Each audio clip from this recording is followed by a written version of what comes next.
자식들에게 점점 무시당한다고 느껴지는 부모님들이 많습니다. 사랑하는 마음에서 하는 말인데도 뒤돌아서는 모습을 보면 마음이 무거워집니다. 전화를 해도 바쁘다며 얼른 끊으려 하고 조언을 해도 잔소리라며 듣지 않으려 합니다. 심지어 중요한 일도 나중에 알게 되는 경우가 많습니다. 여러분도 이런 경험 있으신가요? 내가 키우고 사랑했던 자식이 나를 귀찮아하고 무시하는 것 같아서 속상한 마음 말입니다.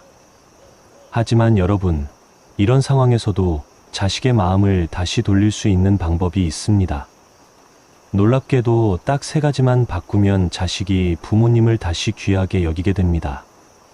오늘은 자식에게 무시받는다고 느끼는 부모님들을 위한 특별한 이야기를 들려드리겠습니다. 이 3가지 방법을 실천하시면 자식과의 관계가 달라질 것이고 부모님을 존중하게 될 것이며 무엇보다 서로를 더 소중히 여기게 될 겁니다. 자세한 이야기에 앞서 동영상 제작에 큰 도움이 되는 구독과 좋아요 한 번씩 부탁드리겠습니다. 마음을 따뜻하게 이어주는 영상을 더 빠르게 받아보실 수 있습니다. 지금 바로 시작하겠습니다.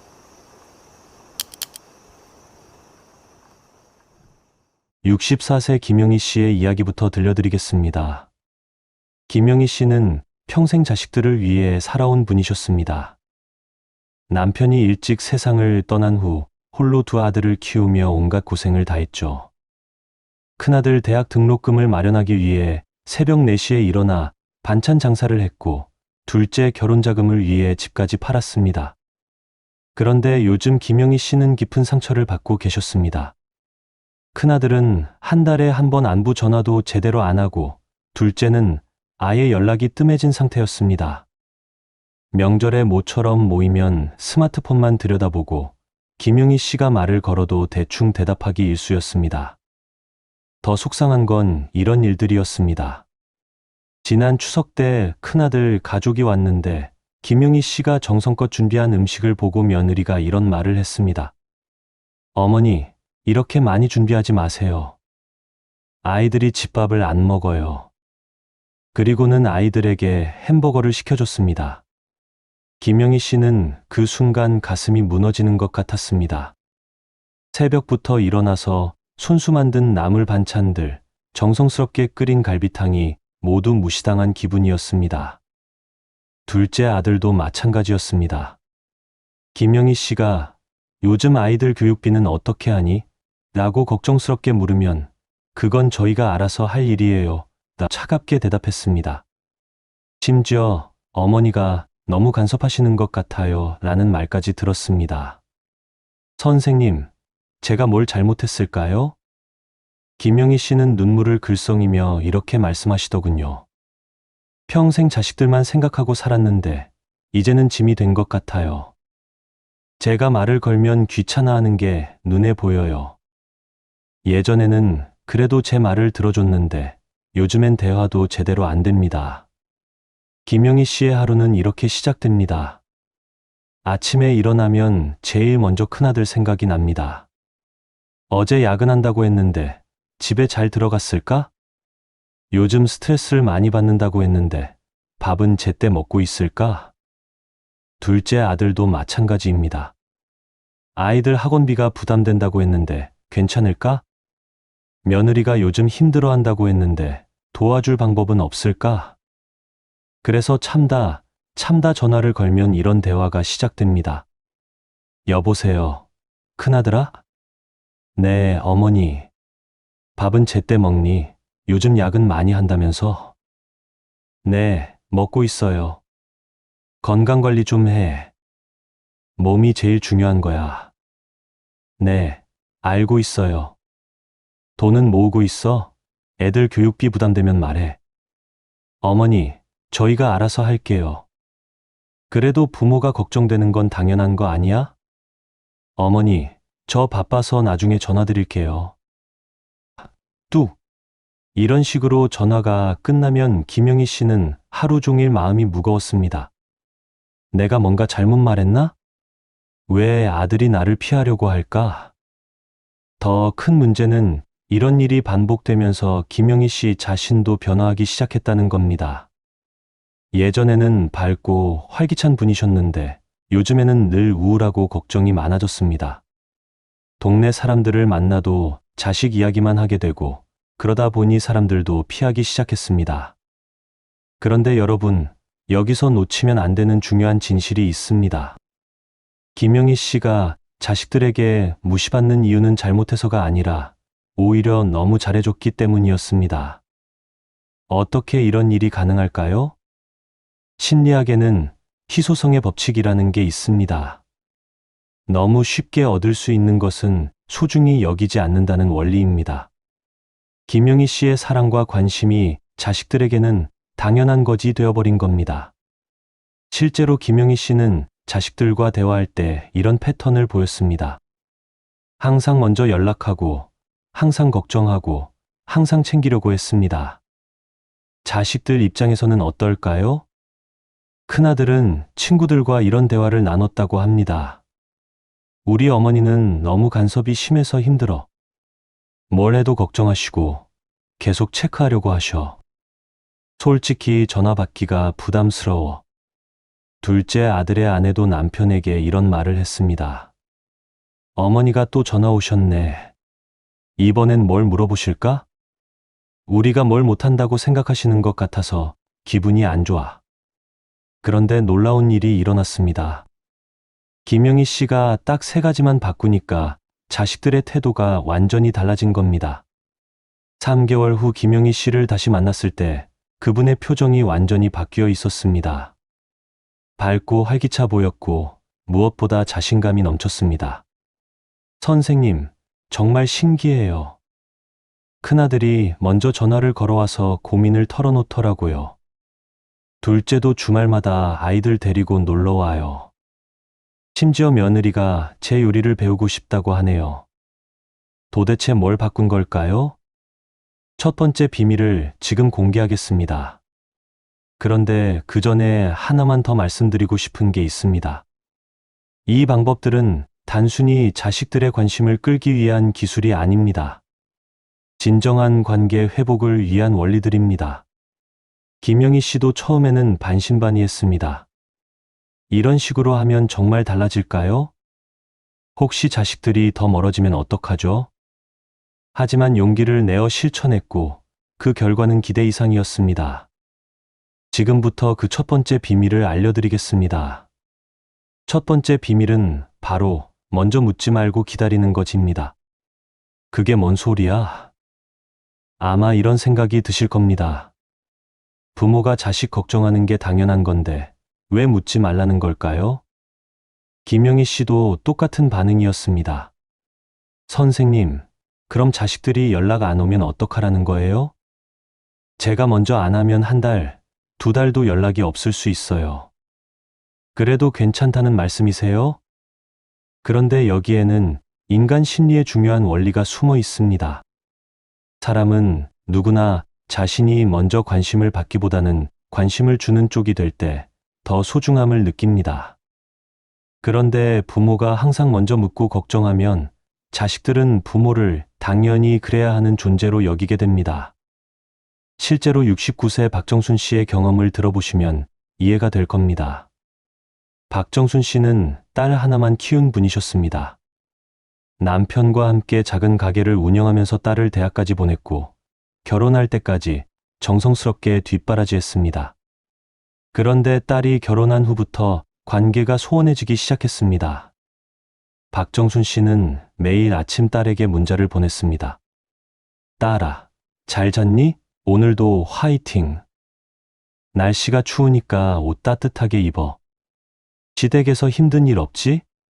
처음에는 딸도 답장을 보냈습니다. 하지만 점점 답장이 늦어지더니 나중에는 며칠씩 답이 없었습니다. 박정순 씨가 전화를 걸면 엄마, 바빠서 나중에 다시 전화할게 라며 급하게 끊었습니다.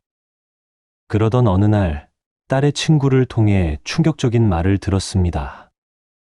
정순이가 친구들한테 하는 말이 엄마가 너무 간섭이 심해서 숨이 막힌다고 하더라고요. 결혼했는데도 계속 체크하려고 하신다면서요. 박정순 씨는 그 순간 가슴이 무너지는 것 같았습니다. 내가 딸을 사랑하는 마음에서 한 일인데 간섭이라고? 매일 안부를 묻는 게 잘못된 일인가? 그런데 박정순 씨도 이 첫 번째 원칙을 실천하기로 했습니다. 먼저 연락하지 않기로 한 겁니다. 처음 일주일은 정말 힘들었습니다. 아침에 일어나면 습관적으로 딸에게 문자를 보내려다가 참았습니다. 점심때가 되면 밥은 먹었을까 하는 생각에 전화하고 싶어졌지만 꾹 참았습니다. 저녁에는 하루 종일 연락이 없으니 뭔가 이상하다는 생각이 들었지만 그래도 참았습니다. 박정순 씨는 그때의 심정을 이렇게 표현했습니다. 마음이 너무 불안했어요. 혹시 딸이 아프거나 힘든 일이 있는데 모르고 있는 건 아닐까 하는 생각에 밤잠을 이루지 못했어요. 이틀째부터는 정말 견디기 힘들더라고요. 그런데 놀라운 일이 벌어졌습니다. 사흘째 되던 날 저녁 딸에게서 전화가 온 겁니다. 엄마, 왜 연락이 없으세요? 목소리에 걱정이 가득했습니다. 혹시 아프신가요? 아니면 제가 뭔가 잘못했나요? 박정순 씨는 그 순간을 잊을 수 없다고 합니다. 딸이 저를 걱정하는 목소리를 듣는 순간 눈물이 왈칵 쏟아졌어요. 그동안 제가 딸한테서 듣고 싶었던 바로 그 말이었거든요. 하지만 여기서 실수할 뻔했습니다. 반가운 마음에 그동안 하고 싶었던 말들을 쏟아내려고 했는데 간신히 참고 이렇게 말했습니다. 괜찮다. 너는 어떠니? 요즘 시댁에서 적응은 잘하고 있어? 그러자 딸의 반응이 완전히 달라졌습니다. 평소 같으면 그냥 그래요라고 대충 답했을 텐데 이날은 시댁에서 있었던 일, 남편과의 관계, 심지어 시어머니와의 갈등까지 자세히 털어놨습니다. 엄마, 사실 요즘 좀 힘들었어요. 시어머니가 음식 만드는 방법이 다르다고 하시는데 어떻게 해야 할지 모르겠어요. 남편은 저 편만 드니까 서운하고요. 1시간 넘게 이야기를 나눴습니다. 박정순 씨는 그동안 들어보지 못했던 딸의 속마음을 듣게 됐습니다. 그런데 더 놀라운 일은 그 다음에 일어났습니다. 다음 날 딸이 직접 집에 찾아온 겁니다. 손에는 박정순 씨가 좋아하는 떡을 들고 말입니다. 엄마, 어제 이야기 들어주셔서 고마웠어요. 그동안 제가 너무 바빠서 엄마 안부도 제대로 못 물어봤네요. 앞으로는 제가 더 자주 연락드릴게요. 박정순 씨는 그 순간 깨달았습니다. 자신이 그동안 딸에게 관심을 주려고만 했지 딸이 자신에게 관심을 줄 기회는 만들어주지 않았다는 걸 말입니다. 여러분도 느끼셨을 겁니다. 자식들이 부모를 걱정하기 시작한 거예요. 그런데 왜 이런 일이 일어나는 걸까요? 여기에는 심리학의 리액턴스 이론이라는 게 적용됩니다. 사람은 자신의 자유가 제한받는다고 느끼면 반발하게 되고 반대로 자유를 느끼면 오히려 스스로 다가가게 됩니다. 김영희 씨의 경우도 마찬가지였습니다. 처음 일주일은 정말 힘들었다고 했습니다. 큰아들한테 전화하고 싶은 마음을 참느라 속이 타들어갔습니다. 둘째 며느리가 아이 감기로 고생한다는 소식을 들었지만 괜찮냐고 묻고 싶은 마음을 꾹 참았습니다. 그런데 열흘째 되던 날 큰아들에게서 전화가 왔습니다. 어머니, 요즘 왜 연락이 없으세요? 몸이 안 좋으신가요? 목소리에 걱정이 가득했습니다. 김영희 씨는 그 순간을 이렇게 기억하고 있습니다. 가슴이 뭉클했어요. 내가 먼저 전화할 때랑은 완전히 다른 느낌이었거든요. 아들이 저를 걱정해주는 마음이 고스란히 전해졌어요. 하지만 여기서 중요한 건 김영희 씨의 대답이었습니다. 반가운 마음에 그동안 하고 싶었던 말들을 쏟아내려고 했는데 간신히 참고 이렇게 말했습니다. 괜찮다. 너는 어떠니? 요즘 일이 많이 힘들다고 들었는데. 그러자 큰아들의 반응이 달라졌습니다. 평소 같으면 그냥 그래요라고 대충 답했을 텐데 이날은 회사에서 있었던 일, 아이들 이야기, 심지어 며느리와의 갈등까지 털어놨습니다. 30분 넘게 이야기를 나눴습니다. 그런데 더 놀라운 일은 그 다음 주에 일어났습니다. 둘째 아들이 갑자기 집에 나타난 겁니다. 어머니, 왜 요즘 연락이 없으세요? 혹시 저희가 잘못한 게 있나요? 아들은 계속해서 말했습니다. 그동안 어머니가 먼저 연락해 주시는 게 당연하다고 생각했는데 연락이 없으니까 뭔가 이상하더라고요. 혹시 제가 어머니께 서운한 말을 했나 싶어서 걱정됐어요. 김영희 씨는 그때 깨달았습니다. 자식들도 부모를 사랑하고 있었다는 걸 말입니다. 다만 그 사랑을 표현할 기회가 없었을 뿐이라는 걸 알게 됐습니다. 여러분, 이 첫 번째 비밀의 핵심은 기다림의 힘입니다. 먼저 주지 말고 받을 기회를 만들어주는 겁니다. 그러면 자식들이 부모님을 더 소중히 여기게 됩니다. 하지만 여기서 주의할 점이 있습니다. 무작정 연락을 끊으라는 게 아닙니다. 자식들이 먼저 연락해 올 때까지 기다리되 그들이 연락해 오면 진심으로 반가워하고 관심을 보여주는 겁니다. 그럼 두 번째 비밀은 뭘까요? 더욱 놀라운 변화를 만들어내는 방법이 있습니다. 두 번째 비밀은 바로 조언 대신 공감하기입니다. 이게 얼마나 중요한지 71세 이순자 씨의 실제 경험을 들려드리겠습니다. 이순자 씨는 세 딸을 둔 분이셨습니다. 그런데 특히 막내딸과의 관계가 좋지 않았습니다. 막내딸 은주 씨는 직장 스트레스로 힘들어하면서도 어머니와는 거리를 두려고 했습니다. 어느 날 은주 씨가 전화를 걸어왔습니다. 목소리가 울먹울먹했습니다. 엄마, 회사에서 너무 힘들어요. 상사가 저한테만 유독 심하게 대해요. 오늘도 다른 직원들 앞에서 호되게 혼났어요. 그때까지 이순자 씨의 반응은 이랬습니다. 그러게 내가 뭐라고 했니? 직장 생활이 그런 거야. 참고 견뎌야지. 어디 가서 쉬운 일이 있겠니? 내가 조금만 더 눈치껏 행동하면 되는 거 아니야? 아니면 이직을 준비해봐. 요즘 좋은 일자리 많다며? 그러면 은주 씨는 이렇게 말했습니다. 엄마는 제 마음을 전혀 몰라주시네요. 조언만 하시지 말고 제 기분이라도 이해해 주세요.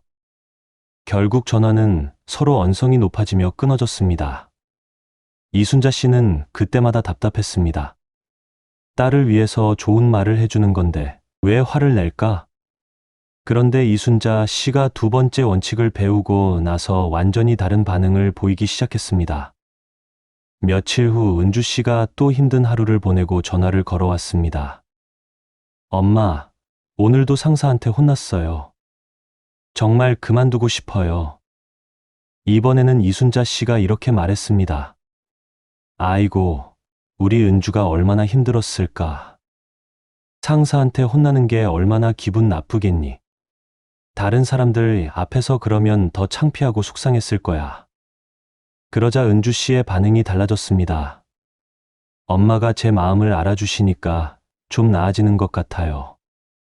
사실 상사가 저한테만 그러는 게 아니라 다른 사람한테도 그래요. 그래도 참고 견뎌볼게요. 이순자 씨는 깜짝 놀랐습니다. 자신이 아무런 조언을 하지 않았는데도 딸이 스스로 해결 방안을 찾아가고 있었던 겁니다. 그런데 더 놀라운 일이 일어났습니다. 일주일 후 은주 씨가 다시 전화를 걸어왔는데 이번에는 목소리가 밝았습니다. 엄마, 회사에서 좋은 일이 있었어요. 제가 맡은 프로젝트를 칭찬받았어요. 그리고 상사도 요즘에는 예전보다 좀 나아진 것 같아요. 이순자 씨가 어떻게 그렇게 됐니? 고 물으니 은주 씨가 이렇게 답했습니다. 지난번에 엄마가 제 마음을 알아주셔서 힘이 났어요. 그래서 포기하지 않고 더 열심히 했더니 결과가 좋아졌어요. 여러분, 이게 바로 공감의 힘입니다. 조언을 해주지 않아도 사람은 자신의 마음을 이해받으면 스스로 해결책을 찾아갑니다. 그런데 왜 부모들은 자꾸 조언을 하려고 할까요? 62세 최영수 씨의 이야기를 들어보겠습니다. 최영수 씨는 아들 하나를 두신 분이었는데 아들이 사업을 하다가 실패하게 됐습니다. 아들이 전화를 걸어와서 이렇게 말했습니다. 아버지, 사업이 안 되겠어요. 빚만 늘어가고 매출은 계속 떨어져요. 정말 막막해요. 그때 최영수 씨의 첫 반응은 이랬습니다. 그러게 내가 처음부터 반대했잖아. 안정적인 직장을 놔두고 왜 사업을 한다고 했니? 지금이라도 취업 준비를 해봐. 사업은 아무나 하는 게 아니야. 아들은 점점 말이 없어졌습니다. 네, 알겠습니다. 그리고는 전화를 끊었습니다. 그 후로 아들은 거의 연락을 하지 않았습니다. 최영수 씨가 먼저 전화를 걸어도 괜찮다는 말만 반복했습니다. 그런데 최영수 씨가 공감하는 방법을 배우고 나서 달라졌습니다. 몇 달 후 아들이 다시 힘든 이야기를 털어놨을 때 이번에는 이렇게 반응했습니다. 사업이 잘 안 되니까 얼마나 스트레스 받겠니? 밤잠도 제대로 못 자고 걱정이 많을 거야. 빚 걱정까지 하면서 견디는 내가 정말 대단하다. 그러자 아들이 처음으로 속마음을 털어놨습니다. 아버지, 사실 정말 힘들어요. 매일 밤 잠들기 전에 불안해서 가슴이 두근거려요. 하지만 포기하고 싶지는 않아요. 다른 방법을 찾아보고 있어요. 최영수 씨는 그제야 알았습니다. 아들이 조언을 원한 게 아니라 위로와 격려를 원했다는 걸 말입니다. 그 후 아들은 정기적으로 아버지와 통화를 했습니다. 힘든 일이 있을 때마다 먼저 전화를 걸어와서 이야기를 나눴습니다. 그리고 6개월 후 아들의 사업이 조금씩 나아지기 시작했습니다. 아버지가 제 마음을 알아주시니까 힘이 나더라고요. 덕분에 포기하지 않고 끝까지 노력할 수 있었어요. 여러분, 공감과 조언의 차이가 보이시나요? 조언은 내가 너를 도와주겠다는 마음에서 나옵니다. 하지만 공감은 내 마음을 이해한다는 메시지를 전달합니다. 사람은 누구나 자신의 감정을 인정받고 싶어 합니다. 특히 힘든 상황에서는 해결책보다 위로가 더 필요합니다. 김영희 씨도 이 원칙을 적용했습니다. 큰아들이 회사에서 스트레스 받는다고 하자 예전 같으면 그러게 이직을 준비해봐라고 말했을 텐데 이번에는 회사에서 힘든 일이 많구나. 얼마나 스트레스 받겠니? 라고 말했습니다. 그러자 아들이 더 자세한 이야기를 털어놨습니다. 어머니, 사실 상사가 너무 까다로워서 힘들어요. 아무리 열심히 해도 만족해하지 않아요. 하지만 이 회사에서 배울 게 많아서 좀 더 견뎌보려고요. 김영희 씨는 놀랐습니다. 자신이 아무런 조언을 하지 않았는데도 아들이 스스로 방향을 정하고 있었던 겁니다. 둘째 아들도 마찬가지였습니다. 육아 스트레스로 힘들다고 하자 힘들어도 참아야지라고 말하는 대신 아이 둘 키우면서 얼마나 힘들겠니? 정말 고생 많다라고 말했습니다. 그러자 둘째도 마음을 열기 시작했습니다. 어머니, 사실 아이들이 말을 안 들어서 화날 때가 많아요. 하지만 아이들이 건강하게 자라주는 게 가장 중요하니까 참고 있어요. 여러분, 이것이 바로 공감의 마법입니다. 사람은 자신의 감정을 인정받으면 스스로 문제를 해결할 힘을 찾습니다. 하지만 여기서 주의할 점이 있습니다. 가짜 공감은 오히려 역효과를 낼 수 있습니다. 진짜 공감은 이런 겁니다. 힘들구나. 속상했겠다. 얼마나 스트레스 받았겠니? 상대방의 감정을 그대로 받아주는 겁니다. 가짜 공감은 이런 겁니다. 힘들겠지만 견뎌야지. 속상하겠지만 참아야 해. 뒤에 조건이나 조언이 붙는 겁니다. 진짜 공감을 받은 자식들은 부모님께 더 자주 마음을 털어놓게 됩니다. 그리고 부모님을 더 가까운 존재로 느끼게 됩니다. 김영희 씨는 3개월 후 이렇게 말했습니다. 예전에는 제가 자식들에게 뭔가 가르쳐 주려고만 했어요. 그런데 이제는 그냥 들어주기만 해도 자식들이 고마워해요. 오히려 더 자주 연락이 와요. 이순자 씨도 비슷한 경험을 했습니다. 딸이 이제는 사소한 일도 저한테 먼저 이야기해요. 예전에는 중요한 일도 나중에 알게 됐는데 이제는 실시간으로 소통해요. 여러분, 두 번째 비밀은 조언 대신 공감하기입니다. 자식들의 감정을 그대로 받아주세요. 해결책을 제시하려고 하지 마세요. 그러면 자식들이 부모님을 더 신뢰하고 의지하게 될 겁니다. 그런데 가장 중요한 세 번째 비밀이 남아 있습니다. 이 마지막 비밀을 알면 자식들이 부모님을 정말 귀하게 여기게 됩니다. 세 번째 비밀은 바로 내 행복을 먼저 챙기기입니다. 그게 무슨 말이에요? 아마 이런 반응이 나올 겁니다. 부모가 자식보다 자기를 먼저 생각하라는 건가요? 그럼 이기적인 부모가 되는 거 아닌가요? 하지만 잠깐만요. 66세 한명숙 씨의 놀라운 변화를 먼저 들어보세요. 한명숙 씨는 평생 자신보다 가족을 우선했던 분이셨습니다. 남편과 두 아들을 위해 자신의 꿈과 취미는 모두 포기했습니다. 옷 한 벌 사는 것도 가족 눈치를 보며 주저했고 친구들과의 모임도 집안일이 바빠서라며 자주 빠졌습니다. 그런데 문제는 가족들이 이런 한명숙 씨를 당연하게 여겼다는 겁니다. 아들들은 어머니가 항상 집에 있을 거라고 생각했고 무엇을 부탁해도 들어줄 거라고 생각했습니다. 어느 날 큰아들이 이런 말을 했습니다. 어머니, 내일 친구들이 집에 오는데 음식 좀 준비해 주세요. 아, 그리고 우리 아이들 학원 차로 데려다 주실 수 있죠? 한명숙 씨는 그날 하루 종일 음식을 준비했습니다. 그런데 아들은 고맙다는 말 한마디 없이 친구들과 즐거운 시간을 보냈습니다. 손주들도 할머니가 차로 데려다 주는 걸 너무 당연하게 여겼습니다. 한명숙 씨는 그날 밤 혼자 생각했습니다. 내가 언제부터 이렇게 투명한 사람이 됐을까? 가족들에게 나는 그냥 편의를 제공하는 존재일까? 그때 한명숙 씨가 세 번째 원칙을 실천하기로 결심했습니다. 자신의 행복을 먼저 챙기기로 한 겁니다.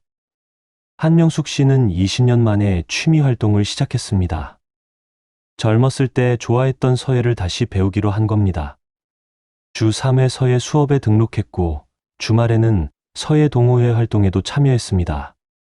처음에 가족들의 반응은 시큰둥했습니다. 큰아들이 어머니, 갑자기 왜 그러세요? 라고 물었고 둘째는 나이 드신 분이 밖에 돌아다니면 위험하지 않나요? 걱정했습니다. 하지만 한명숙 씨는 흔들리지 않았습니다. 너희들도 각자 취미가 있잖니. 나도 내 인생을 살고 싶어. 그리고 계속해서 서예 수업에 다녔습니다. 몇 주가 지나자 놀라운 변화가 일어났습니다. 한명숙 씨의 표정이 밝아졌고 말투도 활기차졌습니다. 서예 작품을 집에 걸어두고 동호회에서 만난 친구들 이야기를 즐겁게 했습니다. 그러자 아들들의 태도가 달라지기 시작했습니다. 큰아들이 어느 날 이렇게 말했습니다. 어머니, 요즘 정말 젊어 보이세요. 서예하시는 모습 보니까 멋있어요. 둘째도 마찬가지였습니다. 어머니가 취미 생활 하시니까 저도 기분이 좋아요. 예전에는 어머니가 집에만 계셔서 답답해 보였는데 이제는 활기차 보여요. 더욱 놀라운 건 가족들이 한명숙 씨를 더 배려하기 시작했다는 겁니다. 예전에는 무엇을 부탁해도 당연히 들어줄 거라고 생각했는데 이제는 어머니 수업 있는 날 아니죠? 라며 먼저 확인했습니다. 큰아들 며느리도 변했습니다. 어머니, 서예 작품 정말 멋져요.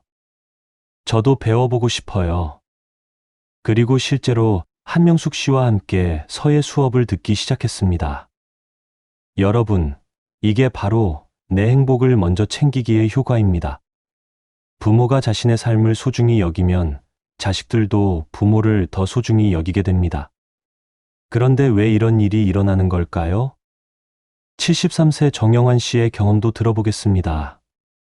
정영환 씨는 은퇴 후 집에서만 지내며 아들 가족들만 챙기고 살았습니다. 손자 학원 픽업, 장보기, 집안일 도와주기가 일상이었습니다. 그런데 어느 날 아들이 이런 말을 했습니다.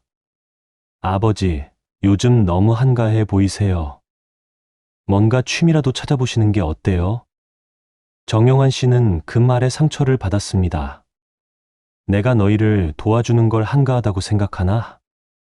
하지만 곰곰 생각해보니 아들 말이 맞았습니다. 자신이 정말 무료하게 지내고 있었던 겁니다. 그래서 정영환 씨도 변화를 시도했습니다. 등산 동호회에 가입했고 주말마다 산을 오르기 시작했습니다. 처음에는 체력이 부족해서 힘들었지만 점점 재미를 느끼게 됐습니다. 등산 후에는 동호회 사람들과 함께 식사도 하고 이야기도 나눴습니다. 몇 달 후 정영환 씨는 완전히 다른 사람이 됐습니다. 건강해졌고 활기차졌으며 할 이야기도 많아졌습니다. 그러자 아들의 태도가 180도 달라졌습니다. 아버지, 등산 다녀오셨어요? 오늘은 어디 가셨어요? 등산복 새로 사셔야겠는데 제가 좋은 브랜드 알아볼게요. 며느리도 달라졌습니다. 아버지가 취미 생활 하시니까 저희도 마음이 편해요. 예전에는 아버지가 심심해 하실까봐 걱정됐는데 이제는 오히려 부러워요. 손자들도 할아버지를 다르게 보기 시작했습니다. 할아버지, 산에서 찍은 사진 보여주세요. 할아버지도 등산 동호회에서 친구들이 많으시네요. 정영환 씨는 그제야 깨달았습니다. 자신이 행복해야 가족들도 자신을 더 소중히 여긴다는 걸 말입니다. 김영희 씨도 이 원칙을 적용했습니다. 자식들만 챙기느라 포기했던 꽃꽂이를 다시 시작했습니다. 주 2회 꽃꽂이 수업에 다니고 작품을 집에 장식했습니다. 처음에는 어머니가 갑자기 왜 그러세요? 라는 반응이었지만 몇 주 후에는 어머니 작품 정말 예뻐요 라며 칭찬하기 시작했습니다. 더 놀라운 건 아들들이 김용희 씨의 스케줄을 먼저 확인하기 시작했다는 겁니다. 어머니, 목요일에 꽃꽂이 수업 있으시죠? 그럼 금요일에 뵐게요. 여러분, 이것이 바로 세 번째 비밀의 핵심입니다. 부모가 자신의 인생을 소중히 여기면 자식들도 부모를 더 존중하게 됩니다. 하지만 여기서 오해하면 안 되는 게 있습니다. 이건 이기적이 되라는 게 아닙니다. 자신을 사랑할 줄 아는 부모가 되라는 겁니다. 자신을 사랑하지 못하는 부모는 자식들에게 의존하게 됩니다. 내가 너희를 위해 모든 걸 희생했으니까 너희도 나를 챙겨야 해라는 무언의 압박을 주게 됩니다. 하지만 자신을 사랑하는 부모는 독립적입니다. 자식들에게 부담을 주지 않으면서도 건강한 관계를 유지할 수 있습니다. 실제로 김영희 씨는 이렇게 말했습니다.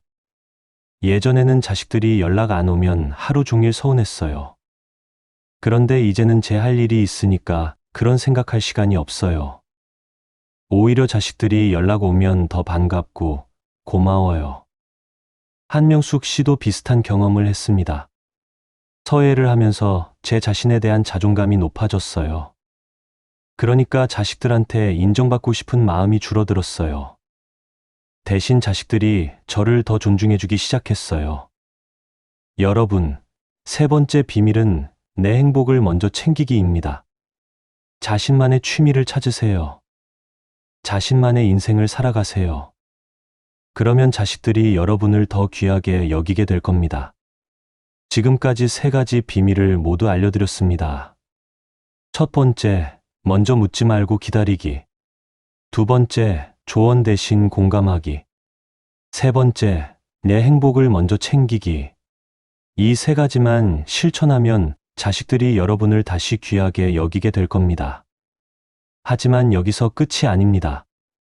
이 원칙들을 어떻게 실제로 적용해야 하는지, 그리고 주의해야 할 점들이 무엇인지 마지막으로 정리해 드리겠습니다.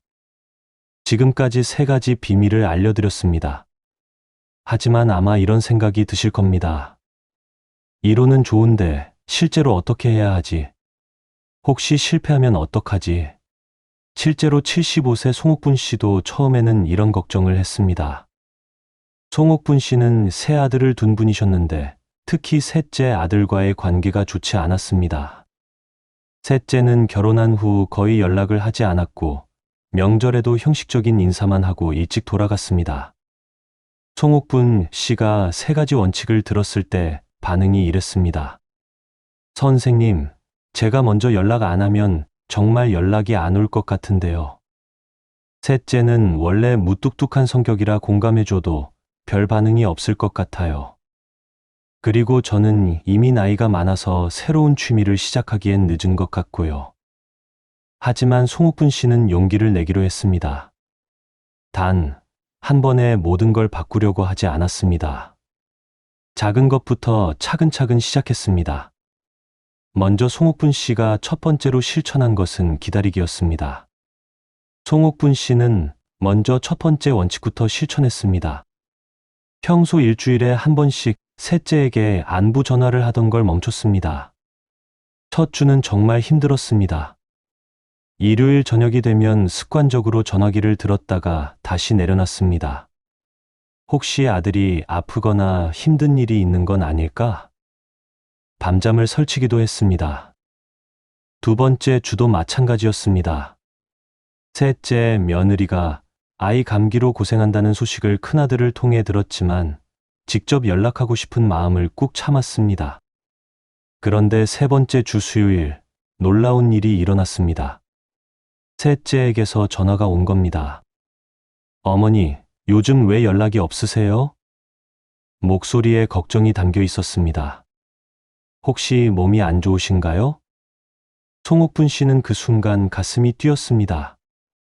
아니다, 괜찮다. 너는 어떠니? 그러자 셋째가 평소와 다르게 자세한 이야기를 했습니다. 회사 일, 아이들 이야기, 심지어 부부 갈등까지 털어놨습니다. 20분 넘게 대화를 나눴습니다.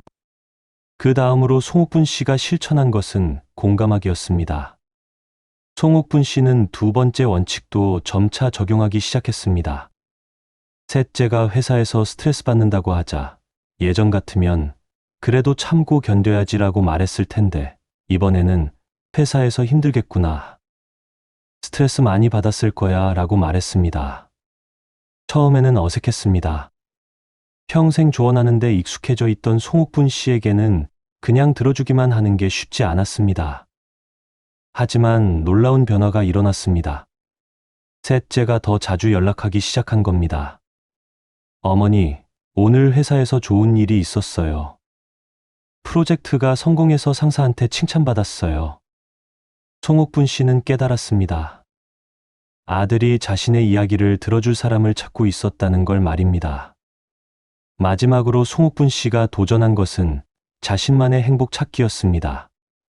송옥분 씨는 세 번째 원칙을 적용하는데 가장 오랜 시간이 걸렸습니다. 이 나이에 무슨 취미를 찾겠어요? 하지만 작은 것부터 시작했습니다. 동네 복지관에서 하는 노래교실에 등록했습니다. 처음에는 부끄러워서 뒷자리에만 앉아 있었지만 점차 적극적으로 참여하게 됐습니다. 몇 달 후 송옥분 씨는 노래교실에서 합창단까지 가입했습니다. 주말에는 공연도 하고 다른 지역 합창단과 교류도 했습니다. 그러자 아들들의 태도가 완전히 달라졌습니다. 특히 셋째의 변화가 놀라웠습니다. 어머니, 합창 공연 언제예요? 저희도 보러 가고 싶어요. 어머니가 노래하시는 모습 정말 멋있어요. 심지어 며느리도 변했습니다. 어머니, 저도 노래 배우고 싶어요. 어디서 하는지 알려주세요. 그런데 여러분이 이 세 가지 원칙을 실천할 때 주의해야 할 점들이 있습니다. 먼저 주의할 점은 급하게 바꾸려고 하지 마시라는 겁니다. 64세 박미자 씨는 이 원칙들을 듣자마자 모든 걸 한 번에 바꾸려고 했습니다. 갑자기 연락을 끊고 말투를 바꾸고 취미 활동도 시작했습니다. 그러자 자식들이 오히려 당황했습니다. 어머니, 갑자기 왜 그러세요? 무슨 일 있으세요? 박미자 씨는 깨달았습니다.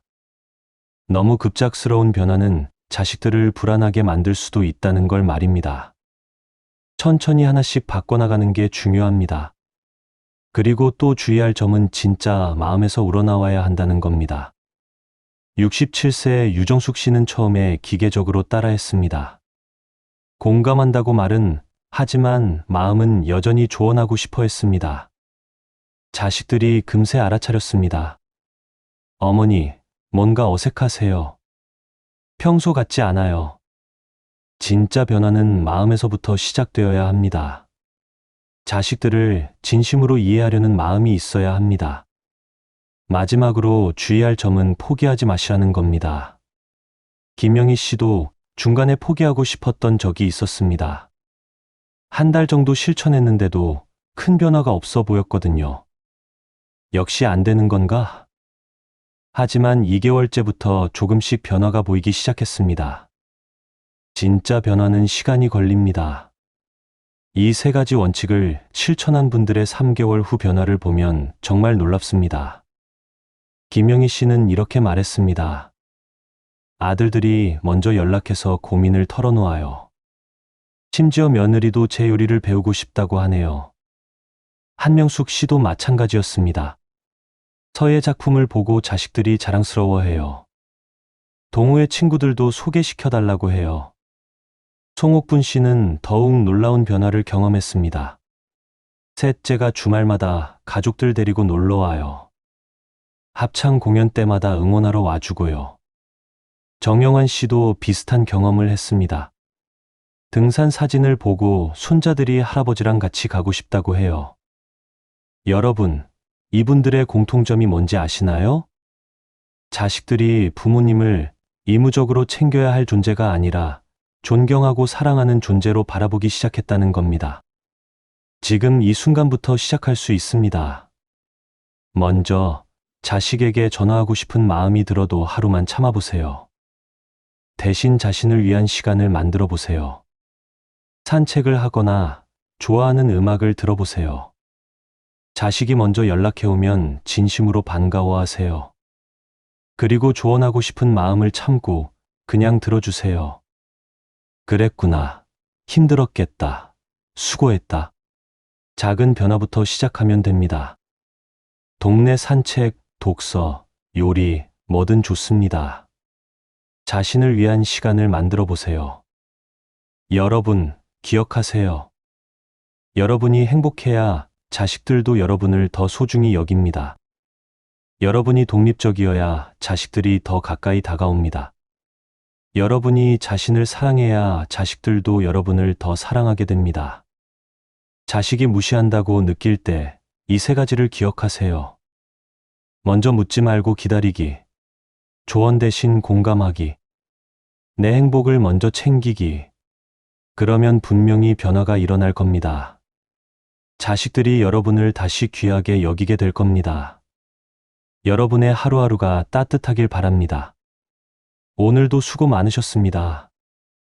귀중한 시간을 내어 끝까지 함께 해주신 여러분께 진심으로 감사드립니다. 더 많은 인생 지혜와 가족, 관계 회복 이야기를 나누고 싶습니다. 구독과 좋아요로 응원해 주시면 더 좋은 내용으로 찾아뵙겠습니다. 감사합니다.